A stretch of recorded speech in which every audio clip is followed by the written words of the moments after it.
म यतिको बदमासीबारे तपाईलाई केही कुरा सुनाउन जाँदैछु। यति गाउँमा भ्लग बनाउन गएको थियो। पहिले त भ्लग लगातार चलिरहेको थियो, क्यामेरा समातेर गाउँलेहरूसँग हाँस्दै रमाइलो गर्दै पनि थियो।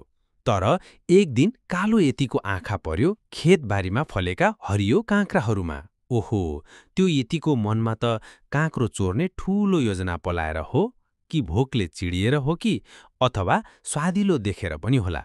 यो यतिले झालहरूमा देखिन थालेका ठूला साना काँक्राहरू तान्न थाल्यो। एक एक गर्दै झोला भर्न थाल्यो। काँक्रा चोर्नमा त यति माहिर रहेछ। गाउँलेहरूले देखेपछि हल्लाखल्ला मचियो। हे भगवान, त्यो यति हाम्रो काँक्रा चोरेको छ।